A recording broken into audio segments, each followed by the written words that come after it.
Buenos días, buenas tardes, buenas noches a todas las personas que nos acompañan en Estratos de Instar, a una edición más. Hoy tengo el gusto de conversar con Carlos Alejandro Rodríguez, actor y realizador cubano, muy reconocido por su participación como protagonista en el filme de Fabián Caballo y su debut como director, guionista y productor en Un chino cayó en un pozo, el cortometraje. Y que hoy nos acompaña en Estratos por la relación que tiene con la familia Calleja. Es el sobrino del López, general, López Calleja. con la familia López Calleja, el sobrino, correcto, tú me corriges en cualquier Es, momento. la gente piensa que es López Calleja, dos apellidos, pero es un solo apellido compuesto. Correcto, con un guión, ¿no? Sí, Sí, exactamente. Es así es. Bueno, Rodríguez López Calleja. bienvenido a Estratos, Carlos. Gracias, Ana, por la invitación.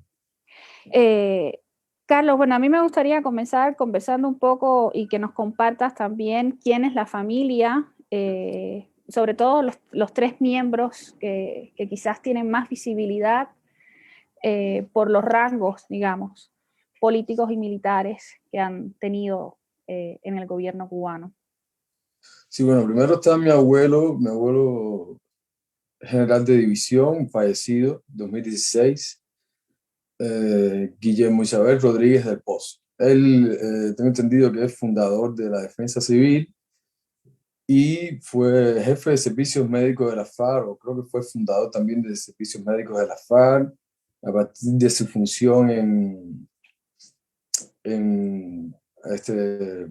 Girón, creo, de las fuerzas médicas, dirigió algo así, como, y a partir de ahí fue jefe de servicios médicos de la FARC por décadas.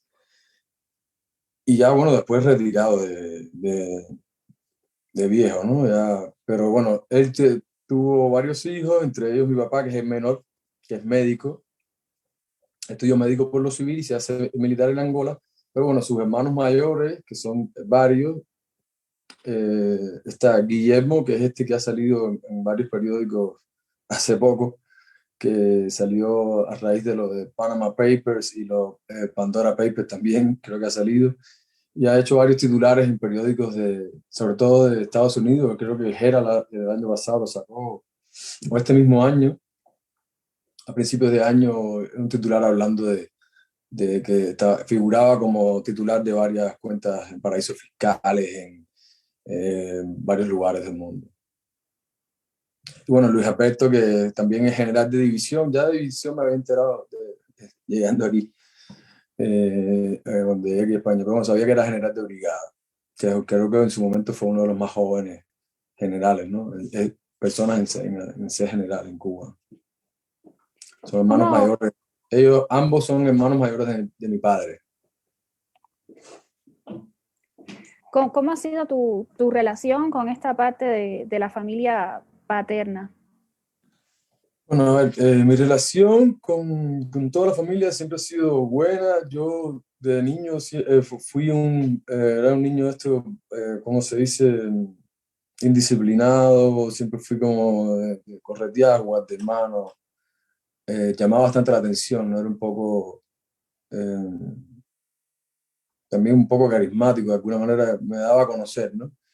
Y entonces, mis tíos sí siempre fueron bien cariñosos conmigo. Mi tío Luis Alberto siempre vivió como parte de la familia, ¿no? Ya a partir me imagino que se casa con Débora, que es la hija mayor de Raúl Castro, pues pasa a pertenecer a la familia real, como le dicen mucha gente, y entonces también un poco se apartó más de la familia paterna. Es decir, quiero decir con esto que como, por ejemplo, no estaba mucho en casa de mi abuela o de mi abuelo, de mis abuelos, no iba tanto, visitaba menos, entonces como también es como una figura más apartada.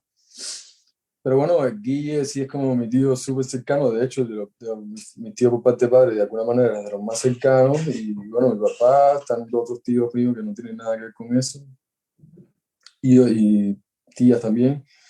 Y nada, a Luis Al, que es como nosotros se le conoce en la familia, él vivió después un tiempo muy cerca de casa de mi abuelo, entonces a veces cuando iba a casa de mi abuelo, ya cuando yo estaba como en la secundaria o el pre o algo así, sí visitaba. Y obviamente como mi prima estaba en mi aula, Vilma, que es hija de mi tío Luis Alberto, en toda la secundaria, entonces el pre estudiábamos juntos algunas para las pruebas y eso, y a veces yo me quedaba en su casa, entonces así ya volví como a hacer más estrecha la relación con mi tío, pero tampoco es como muy familiar. No es una familia muy familiar en el sentido de como las familias comunes de alguna manera, ¿no? Oye, ¿tuvo algún impacto el pertenecer a esta familia en tu desarrollo desde la niñez, adolescencia, la juventud más temprana? Sí, obvio, obvio. Por supuesto. A ver, uno de los privilegios con los que yo he contado por ser parte de esa familia es saber cómo viven las familias que de alguna manera están en el poder en Cuba, ¿no? Principalmente saber cómo vivía, por ejemplo, Raúl Castro. Yo de niño fui a su casa y ya siendo niño uno puede notar las diferencias, ¿no? Yo, qué sé yo, los cumpleaños de mis primos, yo asistía a los cumpleaños como parte de la familia. Ya después, cuando fui creciendo, pues vas como entrando en un filtro ahí que yo supongo que ellos dicen, no, este no es confiable. Entonces te van sacando, ya no te invitan, ya no vas a los mismos lugares y tal, ¿no? Ya siendo niño todavía, pero ya es como que, no, ya él se puede dar más cuenta, ya. Pero de niño sí pertenecí, es decir, iba a todos estos lugares, a la casa de Raúl, a las casas de Varadero, sobre todo, porque mi familia, como todas las familias que están en el poder, les dan como 2 semanas o 10 días que se llevan en Varadero, en casas grandes, entonces se reúne toda la familia. De alguna manera también ya cuando era más adulto, ya cuando estaba en la secundaria, el pre, era como la vez, me pasaba siempre, ya me pasaba el resto del año entero sin ver a mi familia y aprovechaba esas 2 semanas en Varadero para reunirme y ponerme como eh, es decir, a tono, ¿no? De, ¿qué tal? ¿Cómo estás? ¿Qué has hecho? Rara, con todos mis tíos, repasar todo este tiempo que no había estado con todos ellos. Eso es parte de los privilegios, quiero decir, de saber cómo viven, cómo son sus casas por dentro, cómo son sus relaciones íntimas, familiares. Para mí hay toda una riqueza de información ahí que me es muy interesante a mí. ¿Y pudiste captar cómo son esas relaciones íntimas desde tu percepción? Sí, sí, por supuesto, es como bien básico todo, ¿no? Bien machista, está como el patriarca al que se le debe el máximo respeto, nadie discute delante de él, se hace lo que diga, entonces como, igual es como las luchas de poder al interior de la familia, lo mismo, es como, y como lo tiene más fácil, porque es como esta onda militar de que, porque hay que hacer seguir órdenes, no hay que estar cuestionando ni pensando mucho, pues se hace lo que diga el jefe, ¿no? De alguna manera. Entonces también se vive esa onda medio miedo, medio que el otro tiene un poder que me puede joder y que, mira, si tú no haces esto, no haces lo otro. Pero básicamente es así, ¿no? Es como, está mi abuelo que es el que más poder tenía de alguna manera, o el que más respeto me decía, porque llegó un momento que Luis Alberto obviamente tenía mucho más poder que mi abuelo. Pero como Raulito también puede tener bastante poder, tanto o más en algún momento que su padre, es decir, quiero decir, el nieto, mi primo. Y, pero de alguna manera es como el padre tiene es el padre, ¿no? Entonces es como se vive todo eso, todas esas estructuras así bien rígidas de poder, de alguna manera. Las jerarquías familiares que de alguna manera reproducen las propias jerarquías casi del mundo militar y nacional también, ¿No? ¿no? Belicista, esta onda también, exacto, claro. Eh, Ahorita me compartías un poco sobre tu proceso de formación, que creo que también estuvo de alguna manera mediado, impactado por tu familia. Sí, a ver, a mí en un momento, ay Dios, eh, Mariana, necesito la batería del teléfono, por favor. En un momento, pues, es que acabar. A mí mi papá trató de convencerme para que yo estudiara. Ya te digo, ya era un niño, siempre fui un niño como inquieto, muy interesado como por la música, de alguna manera me gustó siempre el arte, las películas, y era como bastante indisciplinado, ¿no? Y me metieron en la escuela, te decía ahorita, estuve en la escuela Marcelo Salado. En mi tiempo, todos los pres eran pres al campo, donde había que trabajar. Disculpa un segundo que voy a poner el cargador. Habría que trabajar horas al campo y pues para escapar de escuelas al campo, por supuesto, todas estas familias después también tenían una manera, ¿no? Disculpa, voy a hacer no sé si se va a ir rápido, pero necesito ver si esto funciona. Sí.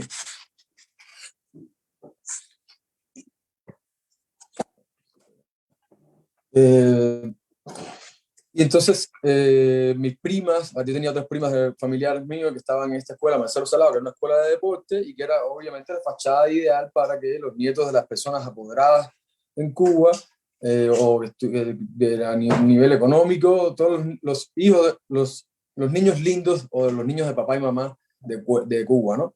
Estaban en Marcelo Salado, que era una secundaria pre, es decir, por lo que tenías hacías la secundaria y después continuabas haciendo el pre en una escuela, practicando algún deporte además, que era algo bastante sano. Mucha gente obviamente le decían que ¿en qué tú estás? ¿En qué deporte tú estás?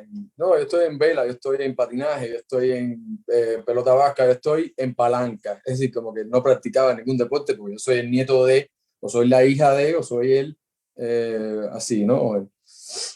El bisnieto de. Entonces, como ya te decía ahorita, mi aula estudió, por ejemplo, Juan Guillermo, que es JG, que se dice, suena como se ve, que ahora después se hizo músico.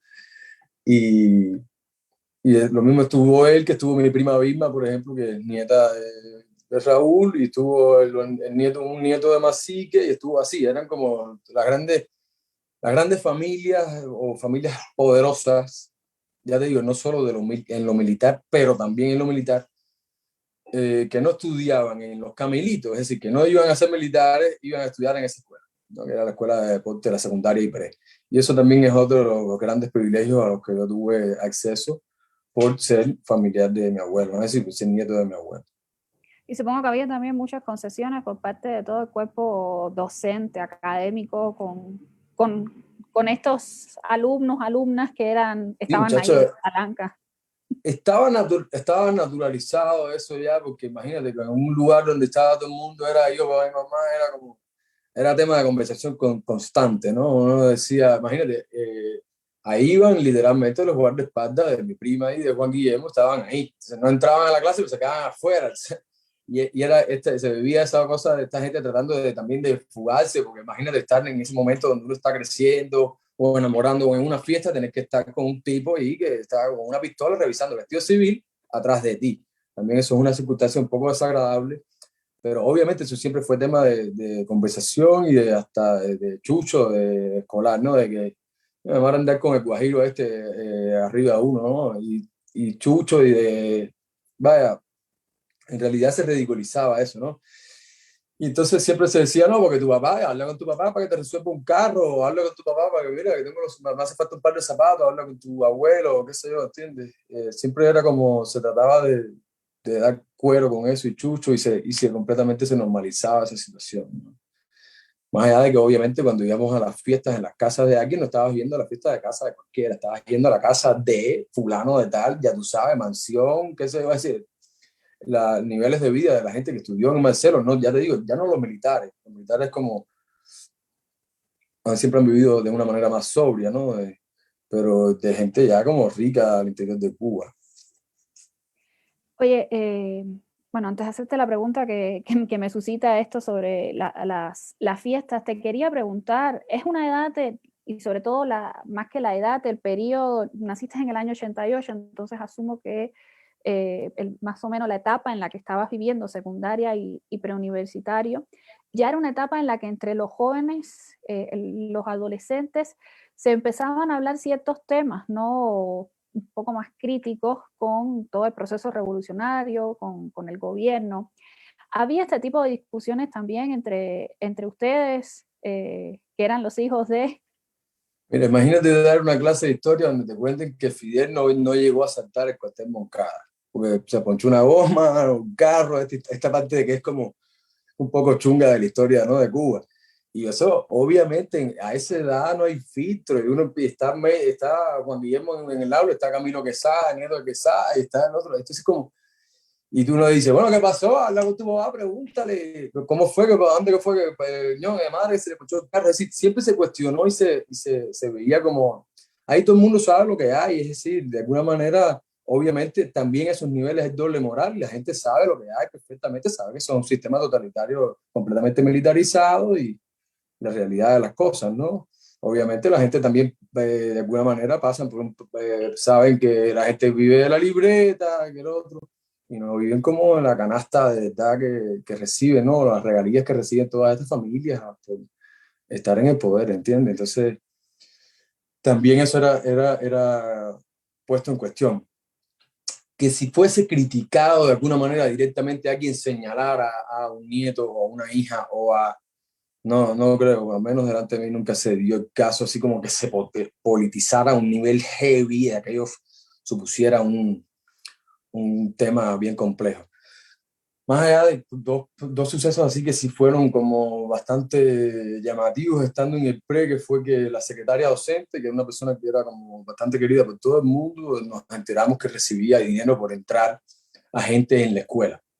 Tú no tenías familia en el poder, no tenías nadie como de influencia, pero tenías, no sé ni cuánto dinero, pues estaría especular, pero conocías a Eslinda y a alguien que era como se llamaba esta persona, no, Eslinda o algo así, y entonces supuestamente parece que esa persona hubo una investigación, le echaron y se destapó una red de corrupción al interior de la escuela, cosa que fue bastante escandalosa en su momento, teniendo en cuenta que estamos hablando de una farándula ya no de los niños, sino de los padres nuestros que hablaban, era otra generación que también como que comentaba, me imagino que aquello fue un explote grande, ¿no? El explote de Linda, que era la secretaria docente. Bueno, a ella le echaron todo esto, y tú decías, bueno, ¿y a quién habrá entrado pagando? ¿Quién habrá entrado sin pagar? Era como, la gente se miraba, se vivía todo ese. Y lo otro fue que murió una muchacha que primero estuvo desaparecida, se llamaba Mónica de Novedad, era preciosa, mayor que yo, que era del equipo de polo acuático. No sé si era hija de nadie así como especial, pero bueno, igual, era como gente de familia acomodada de alguna manera. Y esta muchacha murió, me parece, por una cosa, sería especular también, porque no sé, en realidad no seguí el asunto, pero murió por una sobredosis de droga o en algún momento pasó que le iban a hacer un santo, o al menos eso es lo que se comentaba, y la habían drogado como parte del ritual y la muchacha murió, una sobredosis. Aquello te podrás imaginar que fue escandaloso, ya escandaloso a nivel grave, y además toda la escuela fue al velorio, aquello fue como bien impactante.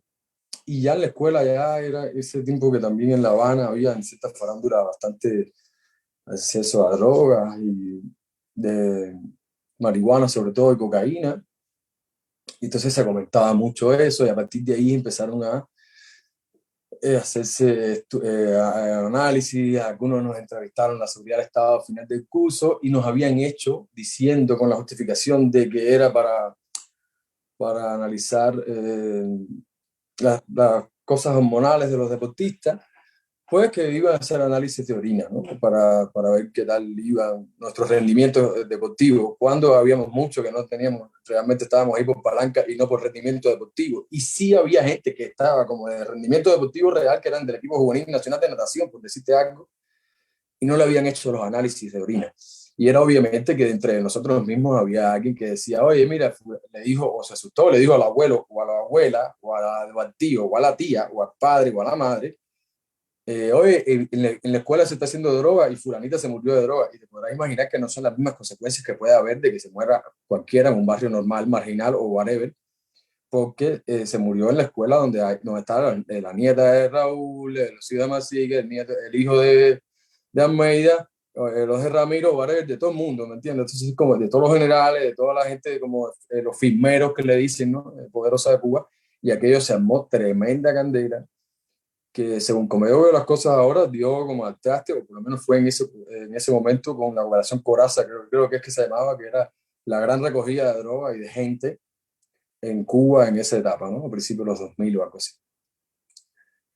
Eso también estaba en ese tiempo cuando las fiestas house, era como en ese momento, ¿no? Que había como Eso fue otro escandalazo grande, grande, grande que hubo cuando yo estaba en ese pre, ¿no? En esa escuela.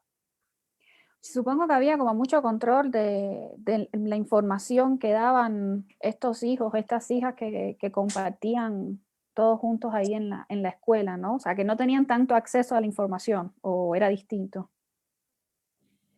Sí, que si tú supieras, era como una escuela normal, ahí no se hablaba de eso, no era una cosa como...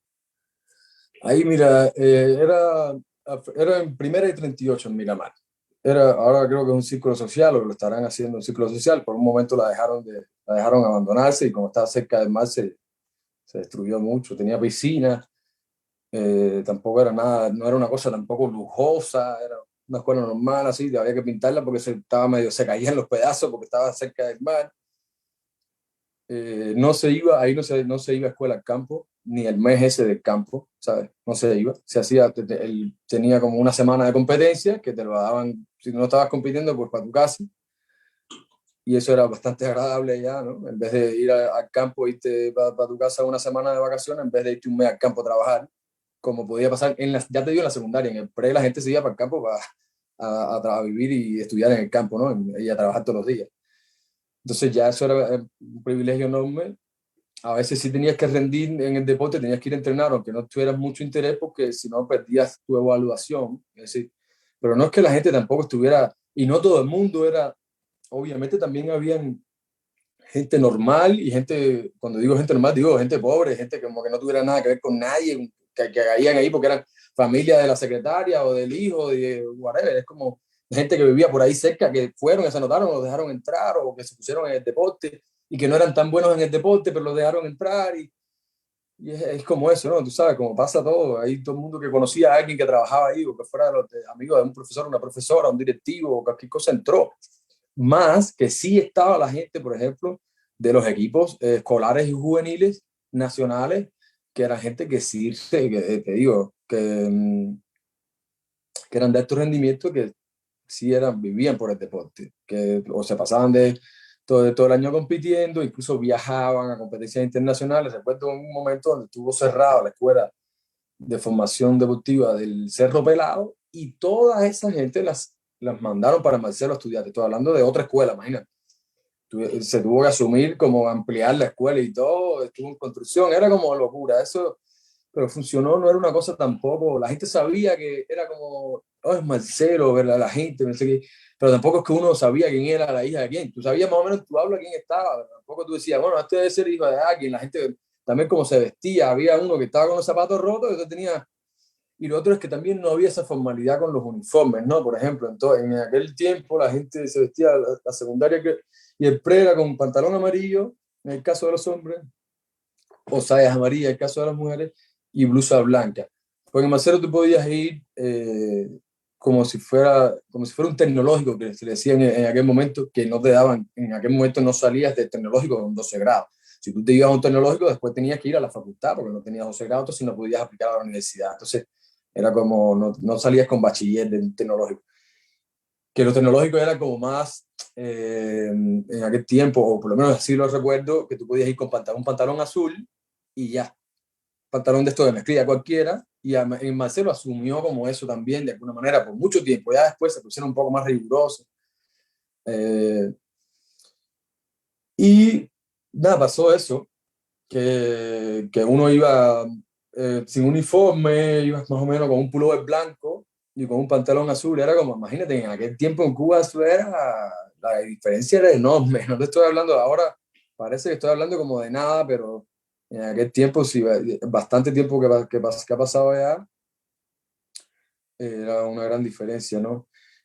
Completamente, yo recuerdo bisecundaria, yo hice técnico medio en informática y para entrar a la escuela, muchas ocasiones la directora se colocaba a la entrada de la puerta para revisarnos el uniforme a las niñas y nos medían incluso que la saya no podía tener más de 4 dedos por encima Eso ya en un momento también lo empezaron a hacer. de las rodillas, es decir, había mucho control sobre el uso del uniforme y de toda la indumentaria en general que podías o no acompañar con el uniforme. Oye, te quería preguntar sobre en esos años también comienza la batalla de ideas y toda la movilización que hacen un poco de la juventud, no solo de la juventud, de casi todas las organizaciones de masa, los desfiles del año 99, Elian, luego ya cuando se inicia la batalla de ideas, las mesas redondas. ¿Participaban ustedes también de todas estas movilizaciones? ¿Estaban Chica, al margen? yo haciendo memoria sobre eso, la verdad, yo solamente recuerdo una sola vez como una super mega marcha, no sé si fue un 1 de enero o una cosa de Lian. Yo nunca fui a ninguna, nunca así literal, nunca fui a una marcha de combatientes ni a la batalla de ideas, es verdad que era en ese momento. Pero recuerdo una que se hizo, una fiesta en la escuela letal, así como acampada, que yo sí sabía por otra gente de mi barrio, por ejemplo, que eso era lo que se hacía en otras escuelas, se hacía como una acampada y después se amanecía, o el 1 de mayo, creo, o las grandes marchas estas que se hacían por el tema del IAN, etcétera, disculpa. Pero en Barcelona no se tenían esas exigencias, me imagino que obviamente porque como era una escuela de deporte, ya te digo, tenía la fachada esta de ser de una escuela de alto rendimiento, o que lo era en realidad, pero bueno, también tenía como este site de niños privilegiados y niñas privilegiadas. Y sí, yo recuerdo un acto así como político, que, bueno, en Cuba casi todo es político, ¿no? Un acto de envergadura, acá todo lo politizan a extremo, ¿no?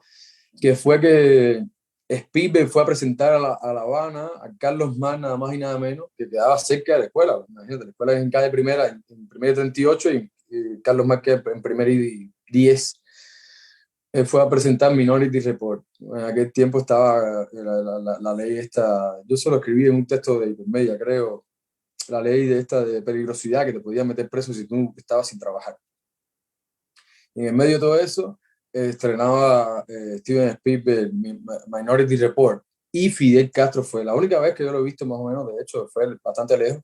Yo me senté en la última fila, literalmente, de Carlos Mann, y no se veía ni la mitad de la pantalla porque la platea tapa, lo recuerdo bien, ¿no? Estábamos ahí un grupo, un piquete de amigos y amigas, y eso fue como los dos actos así como políticos, estando en el Marcelo, que yo recuerdo. Yo no recuerdo de haber, probablemente haya habido, y yo no haya ido ese día a la escuela, y ponían banderitas, eso en todas las secundarias, pero no era de esta onda de, dale que hay que marchar, como, no sé, a la gente, yo sí sé, por ejemplo, a Lenin todas las marchas, o los pres de los socios míos del servicio, por ejemplo, esa gente tenía que ir a todas las marchas.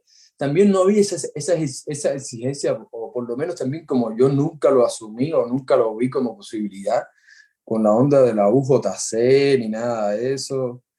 Yo estuve la mitad de séptimo grado en otra escuela, que era en Villena, porque mi familia por parte de madre, donde yo nací y todo, eran de Atabey, sí, bueno, ahí por allá. Y la secundaria, yo estuve toda mi primaria en el Martí de Corintia, y después estuve como que eran básicamente las de ahí, de la zona, ¿no? Y después estuve en el Villena la mitad de séptimo grado hasta que me ponen en Marcelo, ¿no? Me logran cambiar por Marcelo. Y en esa secundaria, era como ya la secundaria, ya ese tiempo, el séptimo grado, era como la onda política, la onda esta de UJC, y en el Marcelo, la verdad, bueno, eso por lo menos es mi experiencia, no, eso no había tanto así, no era una cosa como el resto de las De secundarias otras o formas. pre normales, ¿no? Normales. Sí, que era una época además importante porque por lo menos en las secundarias y en los técnicos o preuniversitarios, la integralidad, o sea, consistía en tu escalafón académico junto a tu participación política, ¿no? Y al crecimiento dentro de la UJC. Entonces, la mayoría de la gente trataba de ser captada por la UJC porque sabía que eso le garantizaba de alguna manera pues, un mejor escalafón, ¿no? Sí, sí, Entonces, también en la escuela lo asumían como esa parte por la cosa deportiva, ¿no? Si tú eres bueno en el deporte, bueno, no tienes que preocuparte por más nada, ¿no? Era como también el aval que le decían, ¿no? Que era como el aval o algo así, no recuerdo la verdad. Pero sí, sí, entiendo de que para coger carrera tenías que ser como de la juventud, y te siempre has chantajeado con esa onda de asumir un rol político desde bien joven. oye, ¿qué pasa después de Marcelo cuando terminas ya todo este proceso de educación media? Bueno, Asumo ahí que ya paso el servicio militar. el servicio militar fue en la EJT. Recuerdo que yo sabía que con mi familia no podía contar, entonces la madre de un amigo que estudió conmigo sí tenía influencia en lo militar. No, no tenía nada que ver con lo militar, pero tenía influencia, tenía amigos. Y como mi amigo lo iban a meter en la EJT, pues ella me llamó el día como la semana esa antes de que están, que ya te dice, oye, pues tú vas para no sé dónde, tú vas para no sé dónde, ¿no? La captación, no me acuerdo ni cómo. Y me llama, me dice, oye, ¿tú para dónde vas? Le digo, no, yo no sé. Me dice, pero ¿cómo tú no sabes? ¿Tú no has hablado con tu papá, con tu abuelo? Le digo, no, no, con ese, yo no puedo contar. Me dice, ah, no, no, espérate, déjame llamar yo a fulano, que yo te voy a tratar de resolver. Ella es fallecida hoy, pero le agradezco muchísimo porque yo la pasé mucho mejor que mucha gente que estaba conmigo ahí, que la podía, que te mandaban para, sabe Dios, para unidades de combate, eso, ¿no?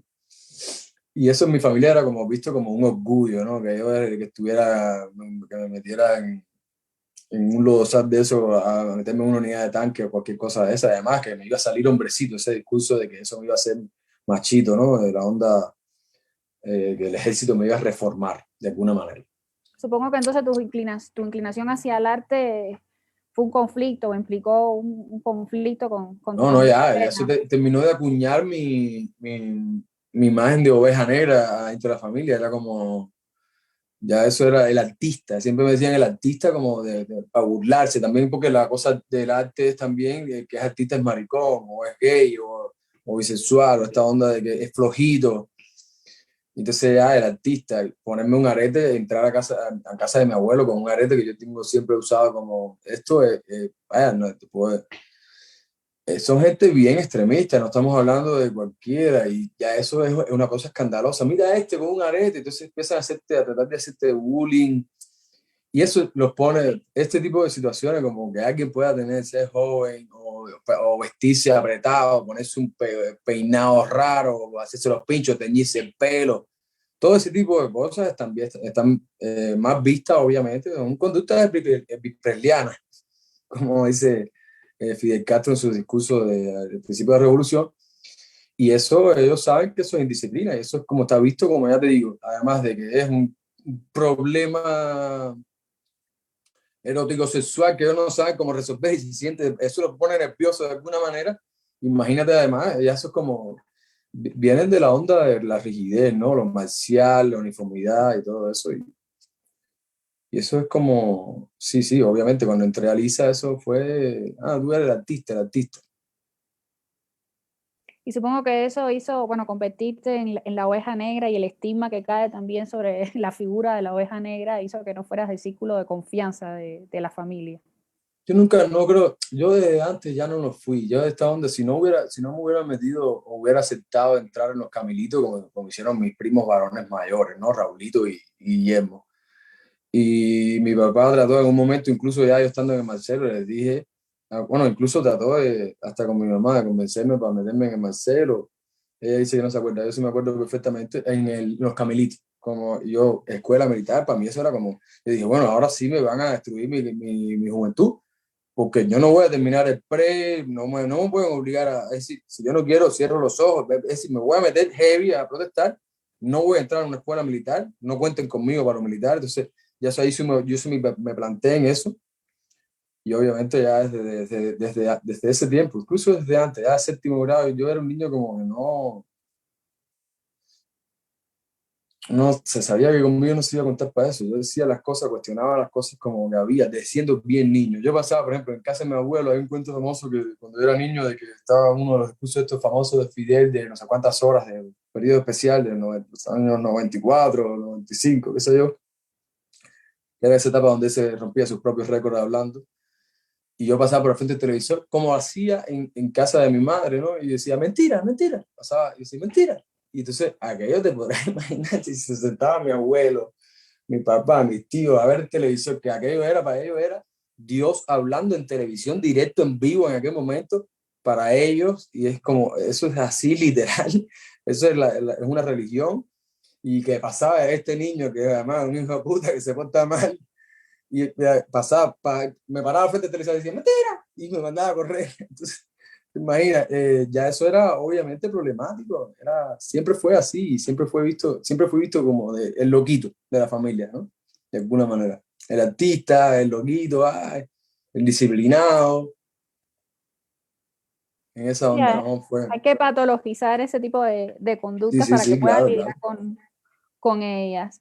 Oye, ¿y cómo empieza? Bueno, de alguna manera tú vienes contando que siempre tuviste una posición, digamos, distinta a la de tu familia, pero cuando va adquiriendo o va tomando esa posición, otros matices que la van haciendo más crítica, ¿no? Y que la llevan a tomar la decisión que finalmente tomas, que es la de abandonar el país. Mira, yo siendo niño, yo recuerdo una anécdota, yo en eso pensaba un poco. Yo en el 95 viene por primera vez un hermano de mi mamá que se fue en los 80 a Estados Unidos a vivir, un Marielito.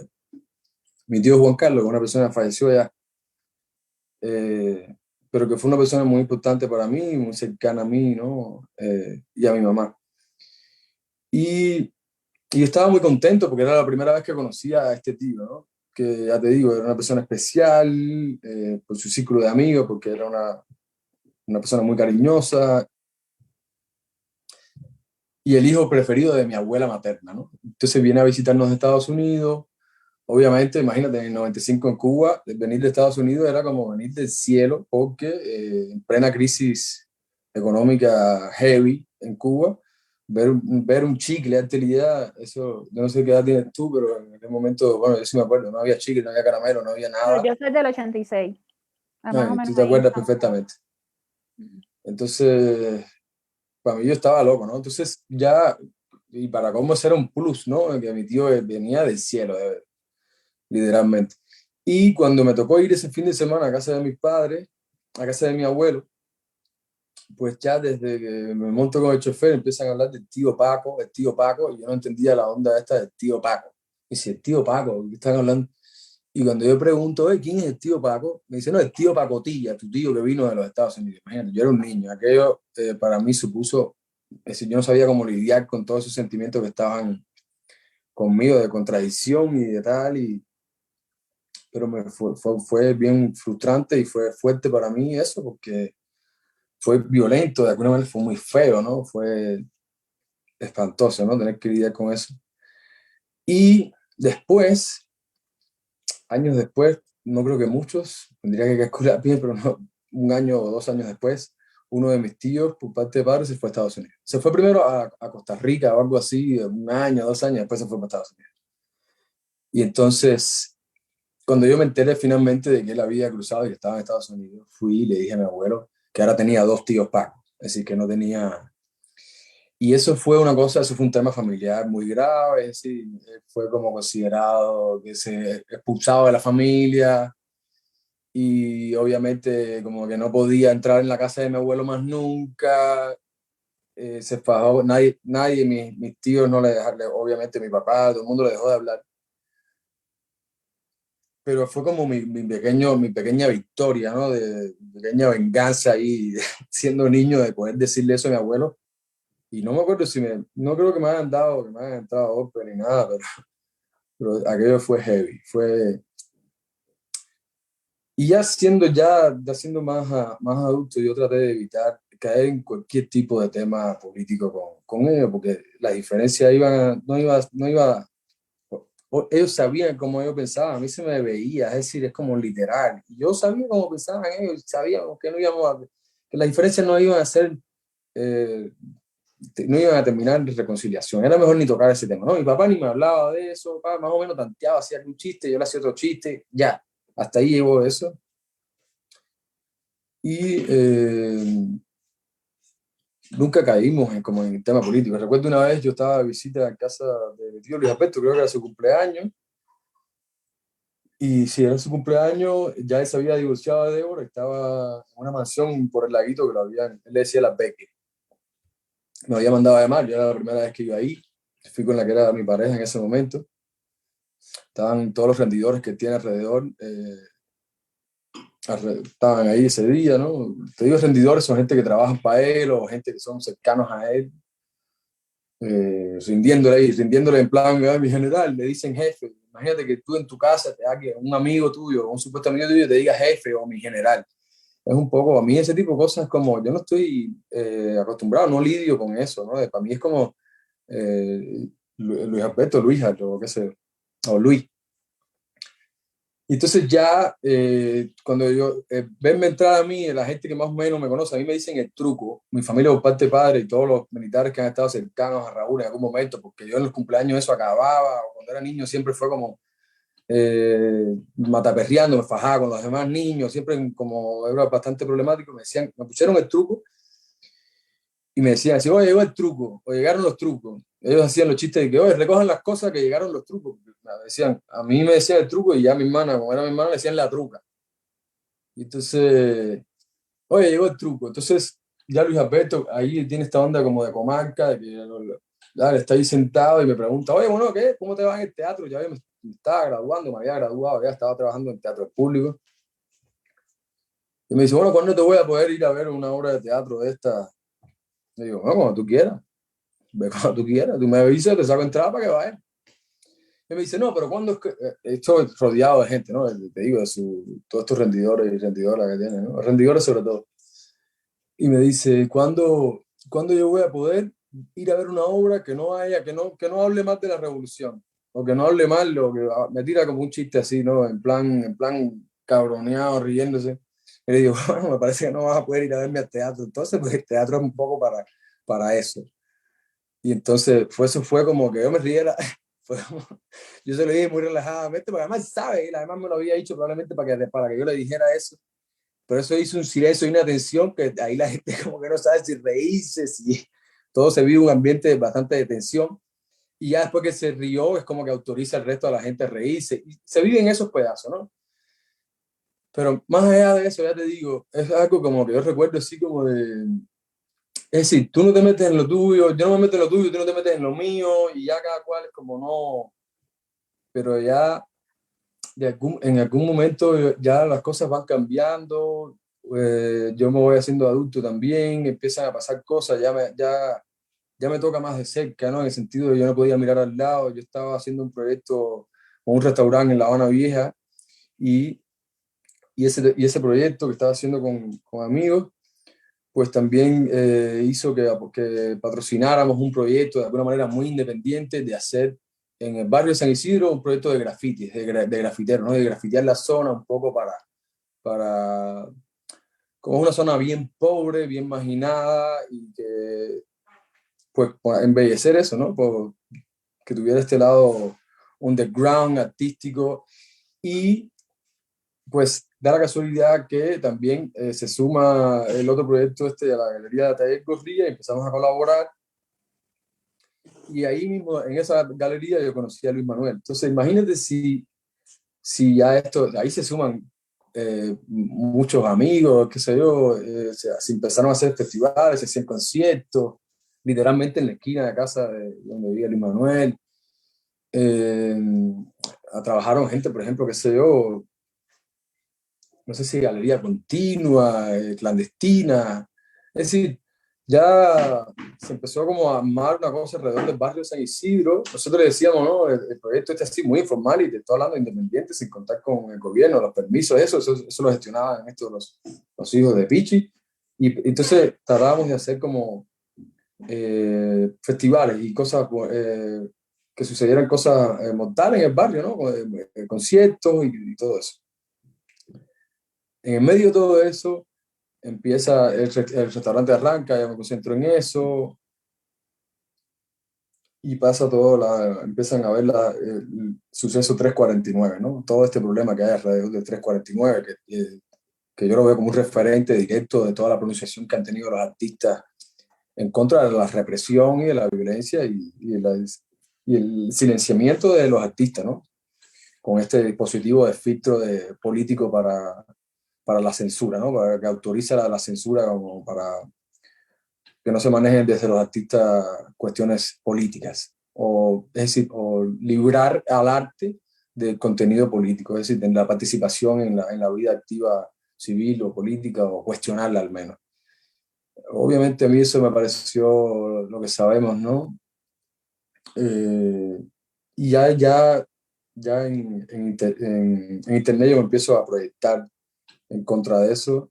Y ya cuando Luis Manuel ya va preso, ya es como, ahí sí ya yo empiezo a pedir la libertad por Luis Manuel, empieza ya, bueno, empieza a ser más activo, ¿no? En la vida del internet. Hay una cosa también que es como crucial en todo eso, que es que obviamente mi padre no tiene Facebook, por ejemplo, ni mi tío Luis Alberto, ni mi tío Guille, nadie de esa gente tiene Facebook y no lo han tenido porque, por esta misma onda, porque son guardias y porque Facebook es cosa de tú revelas de alguna manera tu intimidad, quién tú eres, lo que tú haces, tiras una foto, fui a tal lugar o te ves con fulano, mengano, es una cosa social activa a la cual ellos no pertenecen. Y entonces también eso tenía, yo estaba en Facebook y ellos estaban en Twitter. Entonces yo Twitter es como una onda política que a mí no me, yo sé lo que había al interior de Cuba, no me iba a meter en ese canal porque era como si la gente alrededor mío tampoco se metía, pues yo no me iba a meter y no iba a ser yo solo porque además yo sabía perfectamente lo que hay, yo he visto mucha ingenuidad política en Cuba y me da tremenda pena decirlo, pero es la realidad, es decir, es como mucha gente que no sabe con lo que se está metiendo y la organización y todas las cosas como, pues también es un mundo del cual yo no estaba muy conectado con eso, pero ya a partir de lo que empieza a suceder es como inevitable, ¿no? Ya empieza a hacerme más cercano todo esto y por eso me empecé a proyectar de alguna manera. Hubo reclamos, supongo que haya también alguna especie de pacto casi implícito en este tipo de familias en el que la proyección pública esté prohibida, ¿no? Es decir, hacer este tipo de declaraciones públicas. Sí, pero eso no es como una cosa que se hable, ¿no? Y por eso te El digo, como pa- una especie de pacto implícito. O sea, algo que se Exacto, sabe, aunque exacto. Sí, el pacto implícito yo supongo que esté, ¿no? Obviamente, o ellos se crean que uno les debe algo, ¿no? Yo el 11 de julio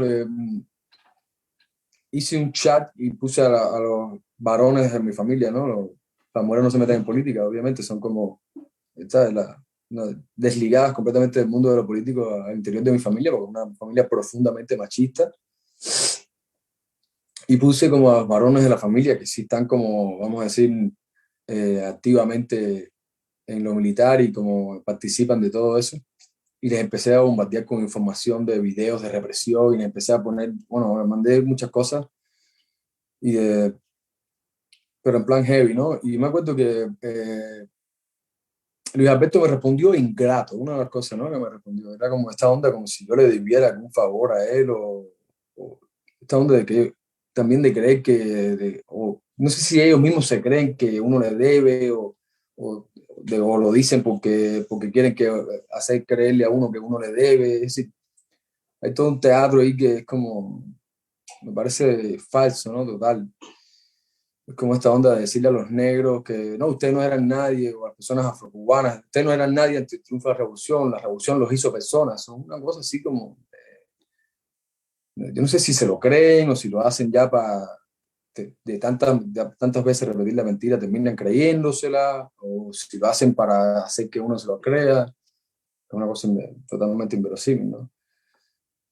Sí, el pacto de silencio está, ¿no? Obviamente, aunque no se hable de eso.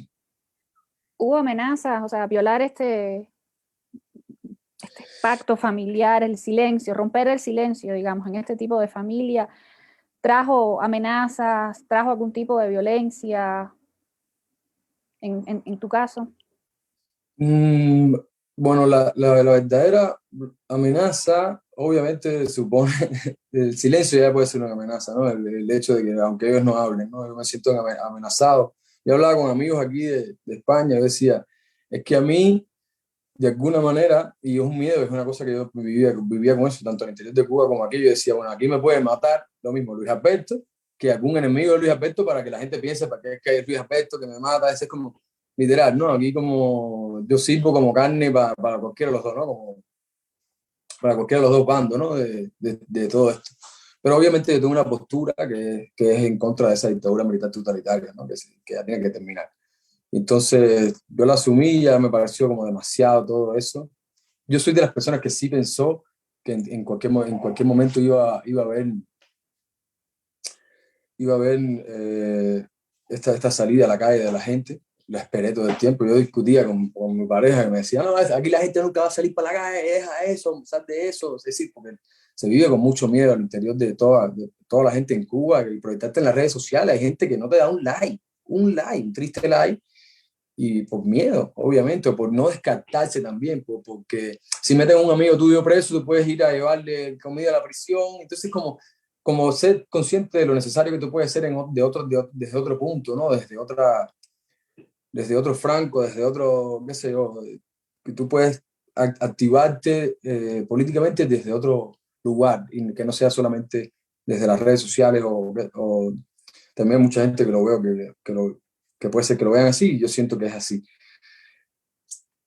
En ese grupo puse a Raulito, a Guille, a Luis Alberto, a Guille padre y a mi papá, y Raulito, después de las cosas que yo le mandé, yo le dije varios audios así, ¿no? De muchas cosas de lo que yo pensaba de él, del abuelo y de todo el mundo, y entramos como ya y él me responde que, no, me dice algo como, no, cuídate, Gusano, que estoy puesto para ti, ¿no? Es como, estoy puesto para ti, es una amenaza, ¿no?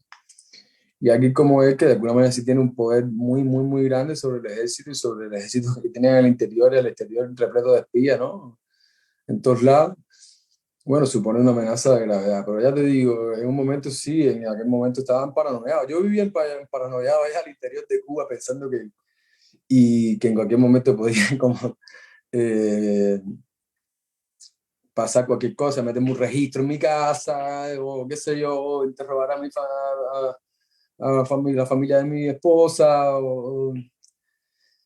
Es complejo también porque mi esposa es sobrina de Tania Bruguera, aunque no son muy cercanos, porque la misma Tania no ha tratado de mantener a su familia ajena, porque sabe todas las presiones que hacen de la seguridad del Estado a los familiares de la gente. Entonces, es complejísimo, es complejísimo. El hermano de Tania mayor estudió, fue cercano a la misma aula, o qué sé yo, la misma litera, literalmente, con Luis Alberto. Es decir, son gente que se conocen de toda la vida. La primera vez que yo fui a casa de Mariana, que ni sabía quién era su papá ni nada, habíamos salido noviados, y al otro día por la mañana voy a su casa o algo así, o pasó una semana, y llamo, porque llamo a mi papá, que nunca lo llamo tampoco, tenía algo enfermo, no sé si lo llamo para decir, porque mi papá es médico, pues, para hacerme un chequeo de algo, de hacerme análisis de sangre, qué sé yo, ni para qué era.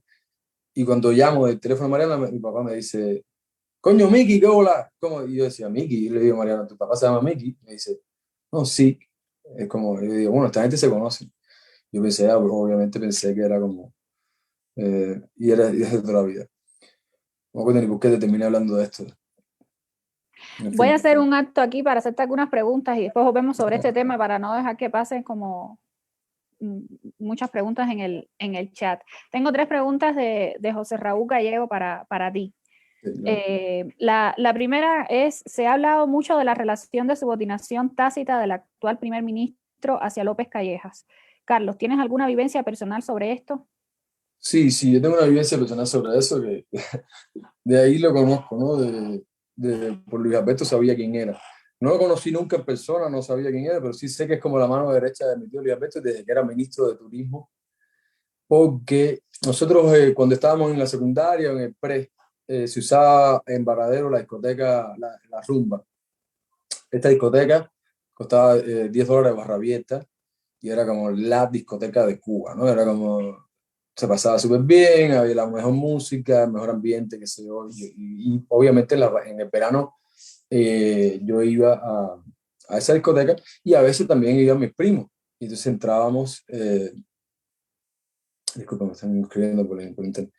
Entrábamos a la discoteca muchas veces porque mi primo me decía, oye, ponte aquí, y ya cuando yo cruzaba, pues entraba yo gratis, por entrar con mi primo, con mi prima, entraba yo gratis, entraba un grupo de gente gratis por ahí para allá.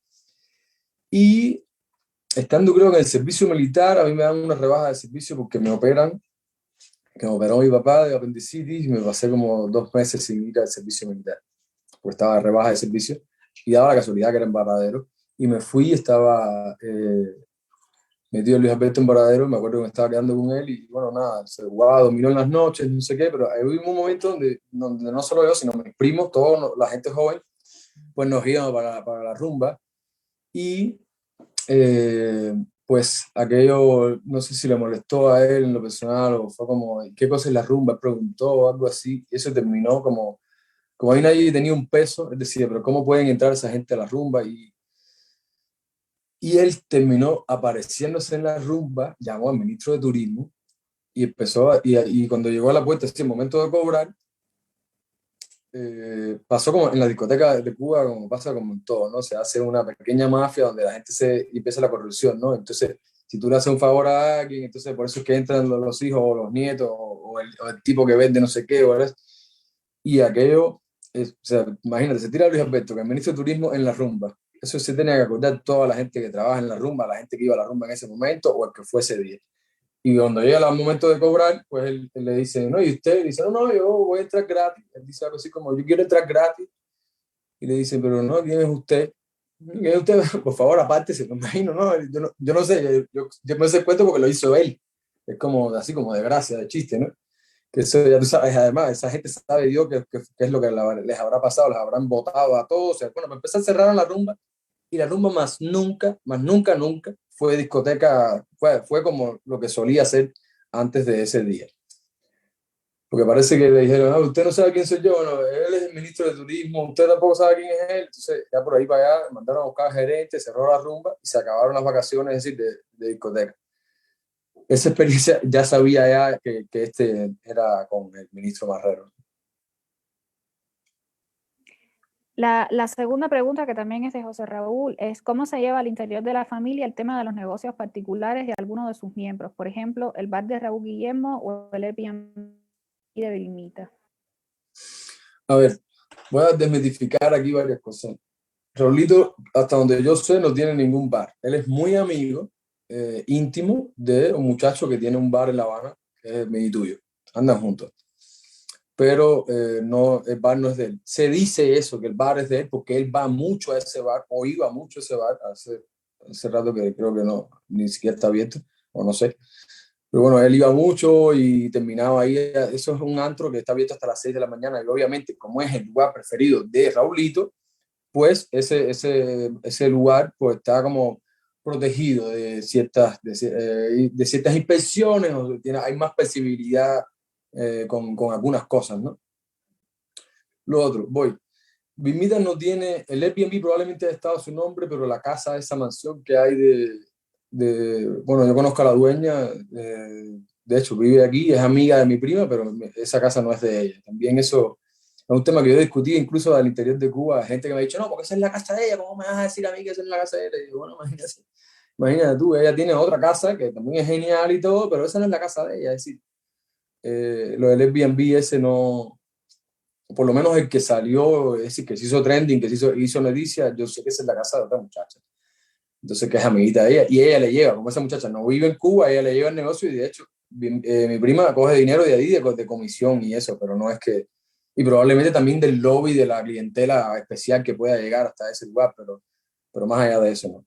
Entonces, también lo de Raulito, pues también eso es ficción, eso no, él no tiene bar, no creo que le haga falta, pero bueno, en todo caso, eres dueño de toda la finca, así que puedes hacer lo que le dé la gana, ¿no? En plan.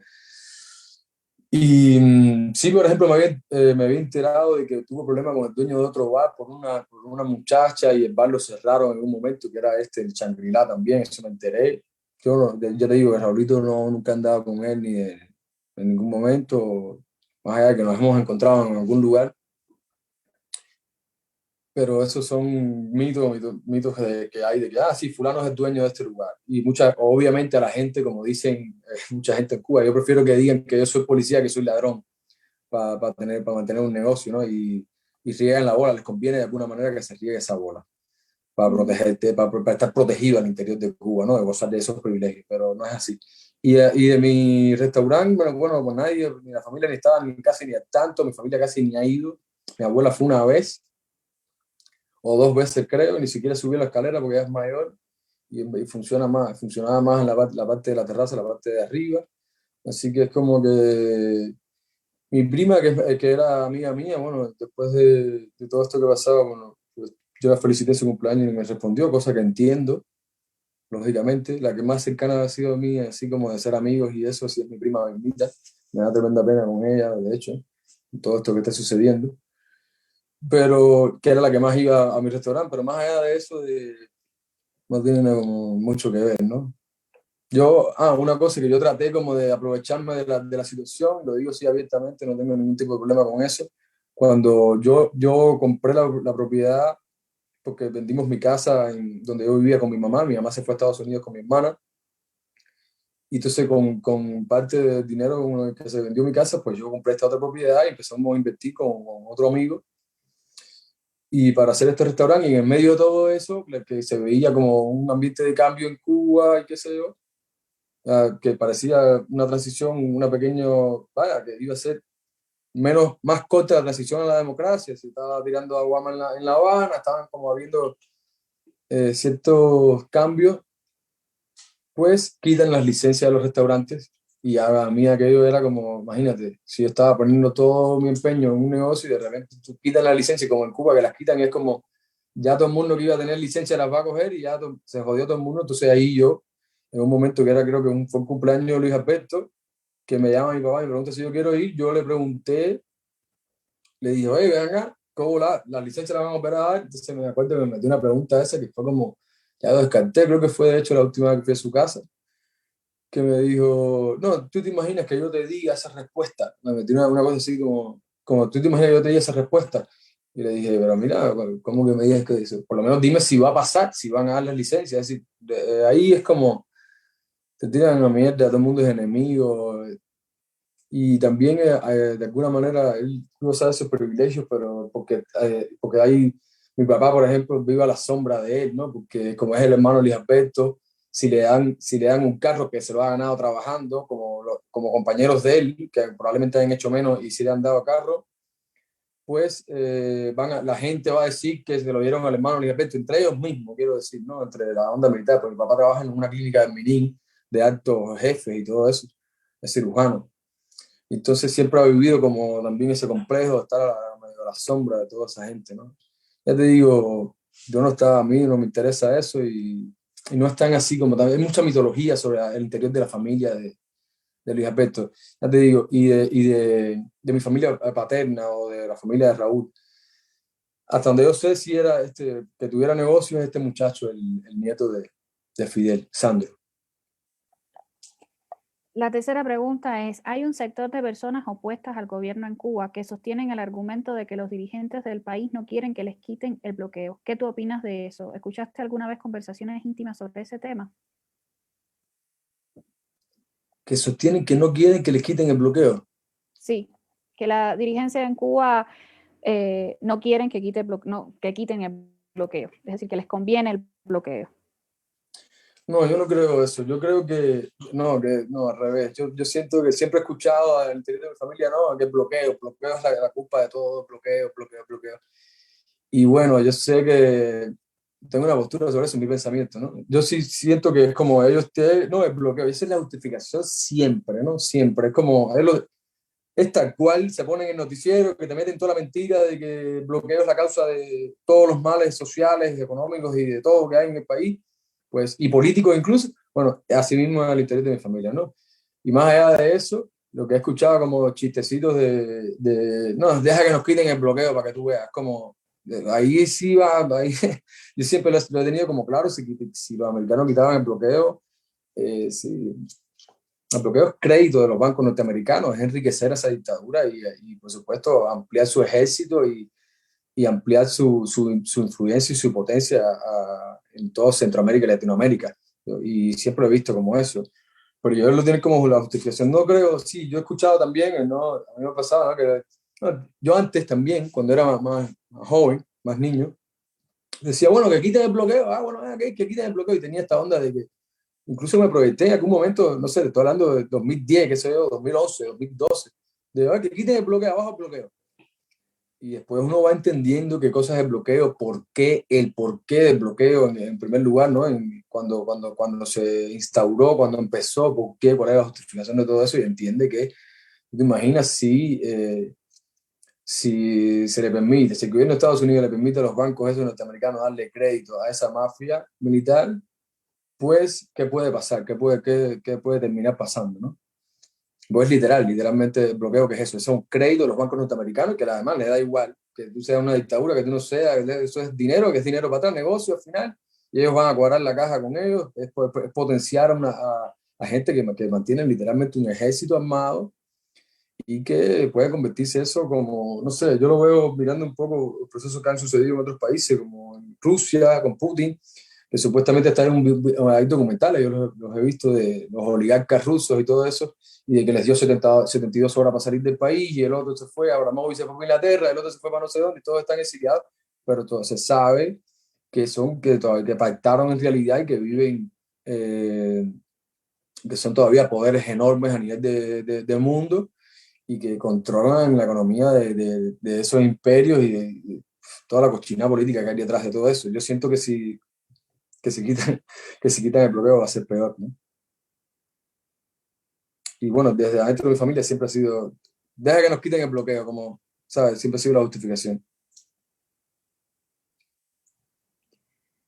Oye, Carlos, ahora volviendo a un poco al relato que venías antes de estas preguntas que teníamos en el chat, tú hablabas del miedo en tu caso particular y yo quería preguntarte, en tu caso, este miedo tiene que ver con antecedentes, con experiencias que conoces de la familia, no solo de la familia, sino de cómo funciona el poder político en Cuba. Digo, porque en el caso de otros, el miedo, como se regula, digamos, el miedo y el terror es de otra manera, pero en tu caso, que estás mucho más cerca. Mira, en mi caso es complejo. Yo estaba estudiando en ELISA, yo tuve una crisis de estrés que estuvo motivada por el uso de psicotrópicos y terminé en un hospital psiquiátrico. Entonces, eso sirvió también, obviamente, de antecedente para confirmar toda esta onda de artista loco que yo tenía, ¿no? Al interior de mi familia. Y yo dejé de usar drogas y tal, yo completamente rehabilitado y sin usar drogas. Ya cuando Luis Manuel Otero estaba secuestrado en el hospital Calixto García en La Habana, llevaba 20 y pico de días, ya yo me empecé a proyectar así como un poco más heavy en las redes sociales. Y ya entonces ya me habían llamado mis primos, ya me habían advertido, hasta incluso Raulito me había metido como una advertencia así por mensaje interno, por WhatsApp. Ya me habían llamado amigos de la familia como a decirme, oye, que tú no te tires, tú no sabes, a tratar de explicarme, a tratar de callarme como si fuera un niño, es decir, como literal, como no te metas. Entonces fue mi papá a mi casa, a mi apartamento, y sentado así en el balcón, fue muy cobarde, porque fue con mi hermanito menor, que es un niño, tiene 16 años. Entonces delante incluso de mi hermanito, me dijo que si yo seguía proyectándome en las redes sociales a favor de la libertad de Luis Manuel, y porque también, espera, mi papá pensaba que yo era del movimiento San Isidro, en un momento. Me decía, no, tú eres del movimiento San Isidro, estaba como él también, yo en paranoia por mi lado y él en paranoia por el lado de él. Entonces, él me dijo, pues yo te voy a ingresar en un hospital psiquiátrico, tú sabes que yo como lo puedo hacer, un 2x3, claro, él es militar, me dice, oye, no, él está eso, usa mis antecedentes y para el carajo, y eso es como me pueden inyectar, de hacer cualquier cosa, no sé. Yo te podrás imaginar que cuando él me dijo eso, bueno, en su momento le dije que me iba a tener que matar para hacer eso, es decir, me salió como ahí, como yo dije, pero después cuando pensé bien, pues no se fue. Yo dije, bueno, de pinga, no, yo esto no, es decir, no me veo, es decir, me inhiben mi voluntad, que es lo único que yo tengo, sabe Dios que me pueden controlar ya, como aquello me paranoió, me sentí muy mal, fue en los últimos tiempos que estuve en Cuba, y ya como empecé como ya aquello empezó a hacer una crisis, yo todo lo veía así, entonces también tenía que lidiar con que él no se diera cuenta como de que yo también tenía esa postura, me seguía proyectando en las redes sociales porque lo tenía claro, es decir, como, pero traté de adelantar todo también para irme más rápido. Y eso fue, sí, me dio terror pánico eso. Terror pánico hasta el momento del aeropuerto, así que me dijeron, no, no, pero tú no... Yo incluso se lo dije a mi abuela, le dije a mi abuela como, mira, yo me voy a ir a España, voy a ir a hacerme residente, me voy a meter unos meses y voy a regresar porque yo sé que mi abuela tiene un enorme poder adentro de Cuba y si a mí me paraban en el aeropuerto porque mi papá me hubiera puesto un cosa de esta de que no puede salir o me hubieran impedido, me hubiera regulado, yo sé que mi abuela levanta un teléfono, llama a alguien y me quitan es decir, la cosa esta de regulado, ¿no? Y como ella no estaba ni enterada, o alguna vez a mi abuela también se metió en mi muro, le faltó el respeto a alguien en plan agresiva y yo la bloqueé en Facebook, que era la única que tenía Facebook. Entonces ella me escribía, pero es como que ella no está tanto, ¿no? No estaba como bien enterada de mi postura o heavy, ¿no? De que se estaba poniendo todo, o probablemente de que mis primos ya habían pasado, ya habíamos discutido ya, y que mi papá había metido este pasaje caliente que me metió, y entonces yo contaba también con esa carta de que cualquier cosa que me pasara, yo podía llamar a mi abuela para que me regulara, y ya cuando el avión saliera, bueno, por carajo, ¿no? Yo me había leído una novela de Guillermo Gabriel Infante que me venía a la cabeza, que es Mapa de La Habana dibujado por un espía, que es que básicamente narra la última etapa de cuando él regresa a Cuba de Bruselas, de agregada cultural, y esa última etapa que él está, como que ya él era como un enemigo político de la revolución y de todo el proceso que estaba, y primero no lo dejaban irse, y después él era ahí tratando de irse hasta que logra irse, y más nunca se va, y esa imagen que él estaba en el avión pensando todavía que a las 400 millas el avión podía regresar y que pues, sí, podía cagar todo, ¿no? Pues así fue literal. Yo sentía como esa conexión con ese relato de decir, no, en cualquier momento esto se puede joder y trataba de actuar lo más ecuánime posible, de ver qué es lo que iba a recoger y lo que iba a dejar y de pensar tal vez ni me puse tampoco ni a despedirme de nadie, ni a hacer como tratar de que fuera, de quitarle, de restarle importancia a eso, ¿sabes? De alguna manera. Pero sí, por supuesto que cuando me fue a amenazar le creí porque es un cobarde, es tan cobarde de poder hacer eso, ¿no? Y de llevarlo a cabo tranquilamente, con tremenda frialdad. Pero no conoces de otras experiencias, o sea, aunque no sean cercanas, dentro de la familia en la que eso se haya aplicado. A mi familia, bueno, esto, mi tío Gustavo, que se fue a Estados Unidos y más nunca, eh, mi abuelo más nunca lo habló a mi tío Gustavo. Es decir, y hoy por hoy, lo único que más que se habla con mi tío Gustavo es mi papá. Y el resto de la familia no lo sabe. Además, es como, mi papá habla con mi tío Gustavo, pero en plan, oye, ¿qué tal? ¿Cómo tú estás? Los niños, no sé qué, le manda a lo mejor un paquete de café, pero escondido de Luis Alberto, si no se puede enterar Luis Alberto, no se puede enterar el Guille, mi abuela no se puede enterar, entonces, imagínate, es como toda esa gente vive adentro del closet, todo el mundo ahí con todo el mundo, eso es un tema, si a mi tío Gustavo, eso fue en aquel tiempo, todavía se vive ese pedazo de que mi papá, que tiene 60 años, por cierto, yo cuando tú me dijiste de hacerte entrevista hoy, Ujú. hoy es el cumpleaños de mi papá, cumple 60 años hoy, precisamente, 24 de noviembre.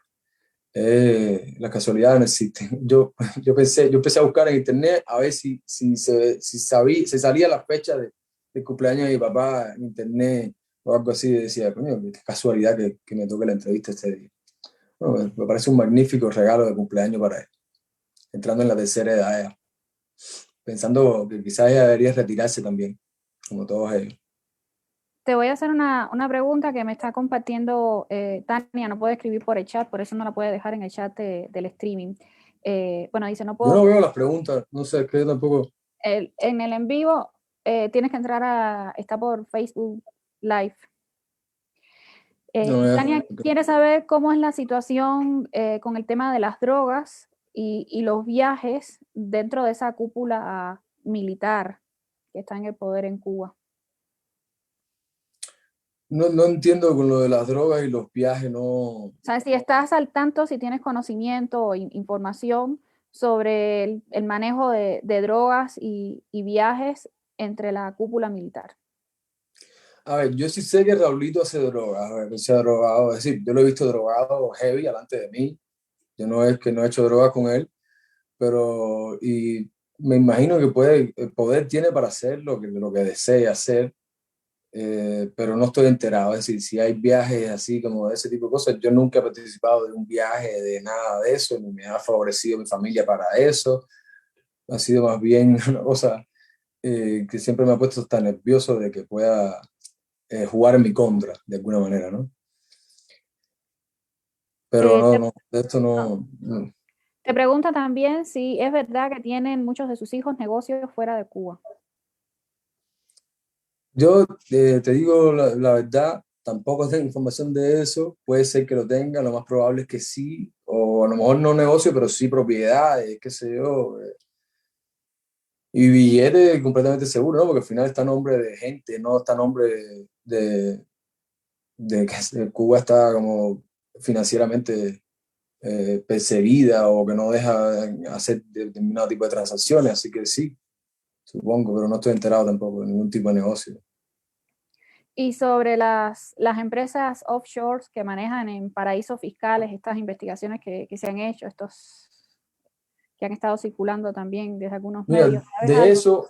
de eso yo, de que un tiempo que mi tío Guille tenía una oficina en La Habana Vieja, después no sé dónde quedaba, pero que quedaba a 100 metros literalmente de donde trabajaba un grupo de teatro, donde trabajaba en Teniente Rey, ahí en la Plaza Vieja, grupo de teatro donde estaba la que era pareja mía en ese momento.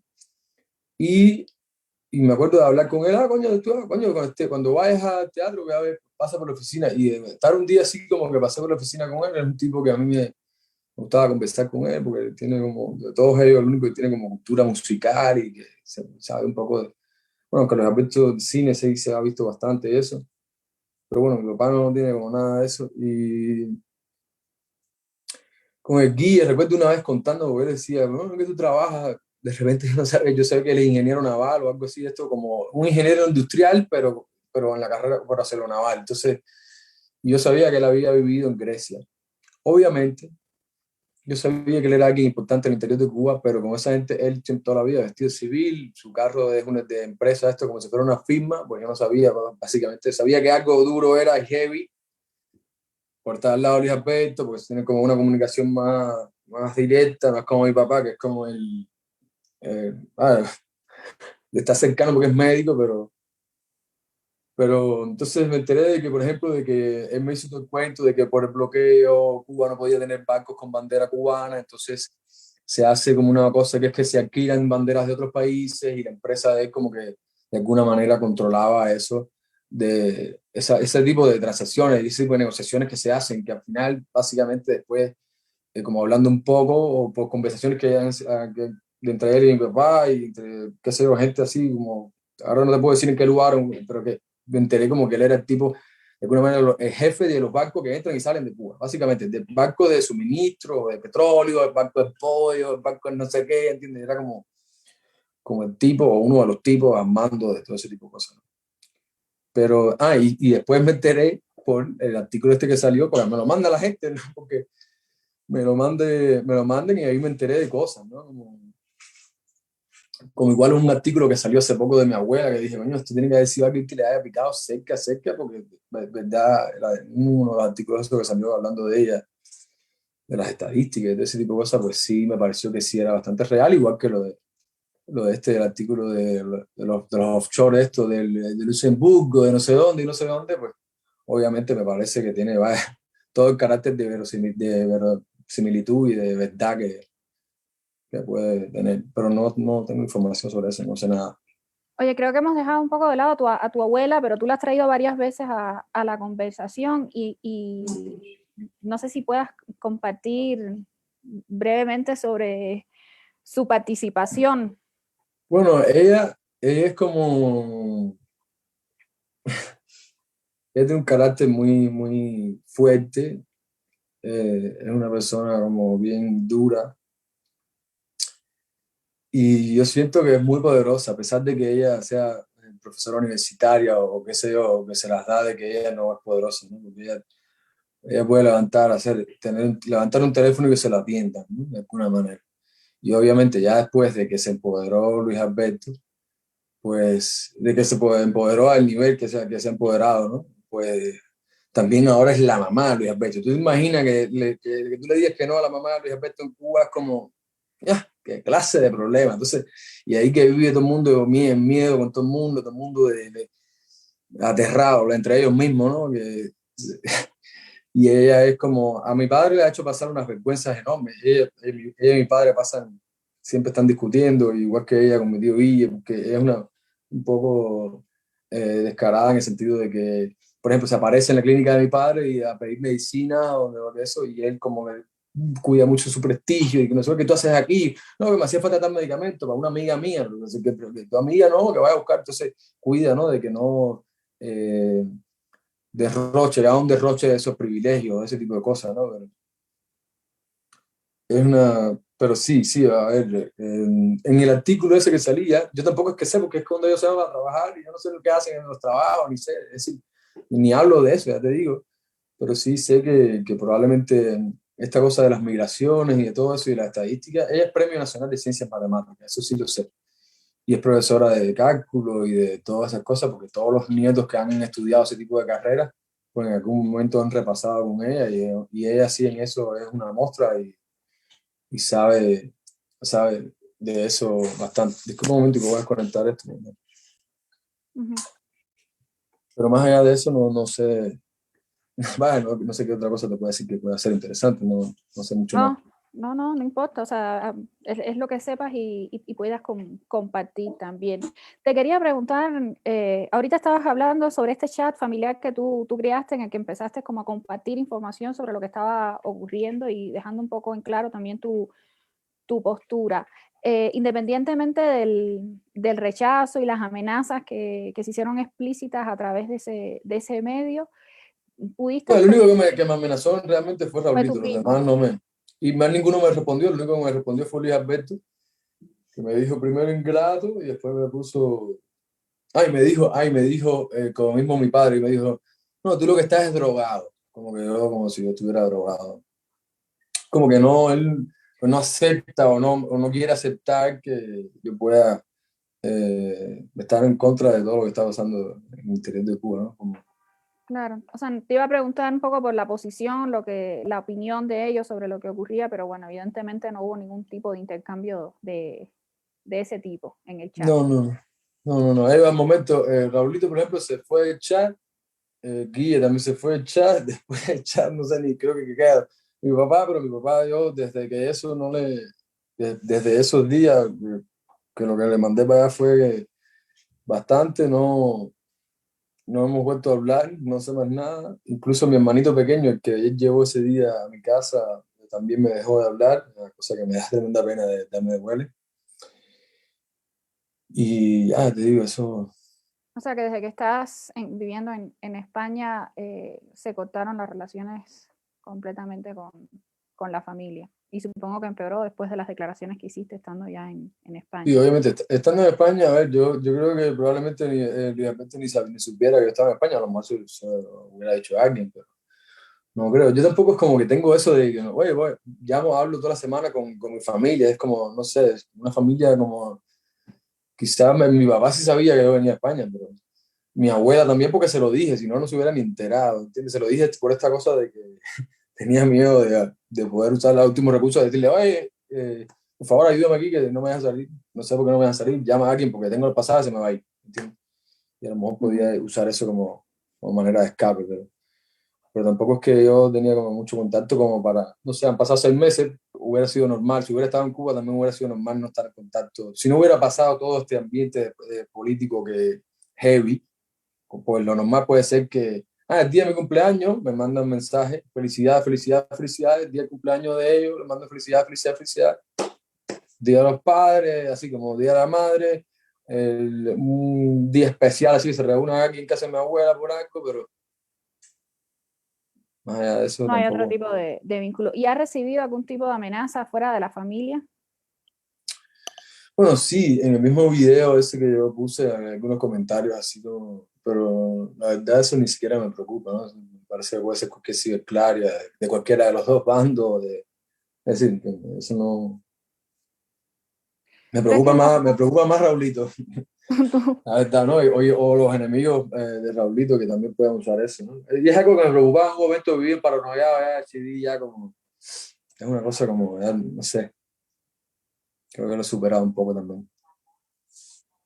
No, y hay una amenaza directa, o sea, eso de alguna manera, claro que es completamente normal el miedo. Te iba a preguntar, y ya para poder ir terminando, sé que llevamos un buen tiempo conversando y que para ti es otro horario, ya estás en tu noche.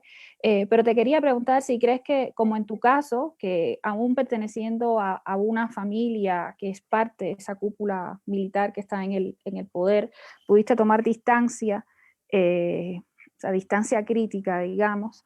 Si crees que eso mismo está ocurriendo dentro de otras familias, ahorita, familias poderosas en Cuba, con los nietos, con los hijos, las nietas, las hijas, si hay esa posibilidad.